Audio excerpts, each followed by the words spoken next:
going to do about the Holy Mother and some of her very young disciples. How she handled them, how she spoke to them, and how she would always keep them together and give them good advice. So let's go on. The mother and some young disciples.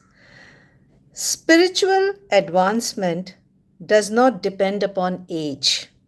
Sometimes young boys or girls are more spiritual than mature men and women. Holy Mother once commented that some people have practiced spiritual disciplines in their previous lives and are born endowed with those experiences. One day, a 12-year-old boy came to Udbodhan house and began to cry out to the mother for initiation.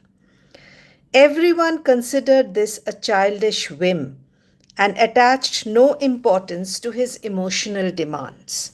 The next day, Holy Mother's attendant saw the boy seated on the outer porch of the mother's house. He paid no attention to the boy and left for the market. When he returned, he noticed the boy walking away with a smiling face. The attendant learned from the boy that he had been initiated and he was going to buy fruit and sweets for the Holy Mother. While the attendant was at the market, Holy Mother had asked Radhu to bring the boy to her. Then the mother initiated him. The attendant went to Holy Mother and objected. Mother, how strange that you have initiated such a young boy. What does he understand? Holy Mother replied, Well, my son, he is a small boy. Yesterday he held my feet and cried for initiation. Tell me, how many people weep for God?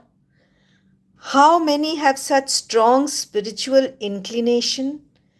In 1912, when the mother returned to Calcutta from a pilgrimage, a young devotee of Koalpara ashram named Barada asked for initiation.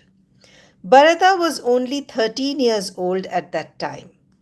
Golapma heard of this and objected in her usual loud voice. This little boy will forget the mantra within a couple of days, and he now wants initiation. Kedar, that is Keshavananda, sent this boy for initiation. He has no sense. She told Barada, Look, mother belongs to your part of the country. When she goes there, ask for initiation from her after more deliberations. When Golapma left, Holy Mother remarked, See how Golap talks? Does she forget that one learns well in boyhood? Let him start now and do as much as he can. Later, I shall give him more guidance. On the day of Janmashtami, Holy Mother initiated Barada and taught him how to repeat the mantra. She said, Very well, you will definitely remember the mantra. In the future, I shall show you everything over again, if necessary. She even then blessed Barada by touching his head and chest and prayed to the Master. Please look after him in this life and the next. She got up from her asana and gave him 2 sweets as prasad. When Barada hesitated to eat in front of her, she said, My son, don't be shy. One should partake of prasad after initiation. Swami Parameshwarananda wrote about how the mother sometimes initiated people on her own initiative. One day she asked a young boy, Do you want initiation? I don't know what it is, replied the boy. Have initiation, the mother said to him. The boy again said, I don't have money. You will not have to pay anything, said the mother. She asked her attendant to give a small fruit to the boy which he offered to her at the time of initiation. Another time, some boys came from Chapadanga and begged him for initiation, and the mother immediately agreed. They bathed in the Punnepukur and mother initiated them all. In the late 19th and the early 20th century, the life of a young Hindu widow was painful. She could not marry again and she spent her life as a burden on her husband's or father's family. Social rules and customs of the time restricted her activities and forced her to lead a life like a nun. Some widows dedicated their lives to spiritual pursuits and social services. One such young widow came to the mother. She left the following reminiscence. After initiation, Holy Mother said to me, "Look here, my daughter.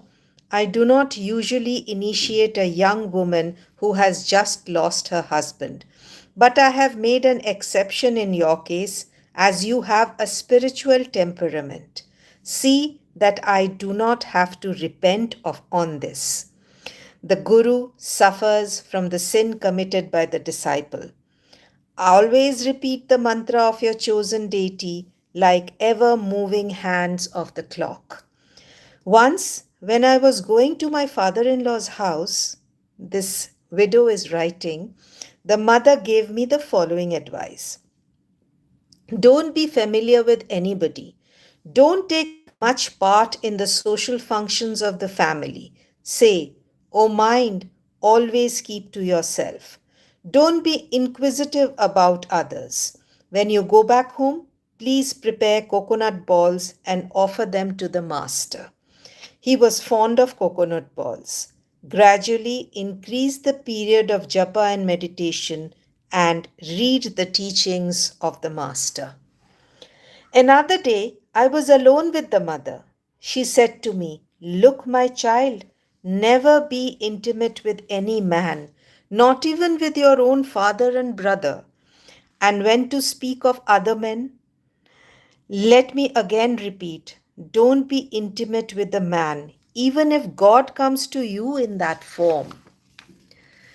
The mother forbade me to frequent the monastery and other places where the monks lived. She would say, "You may have no bad intentions in your mind.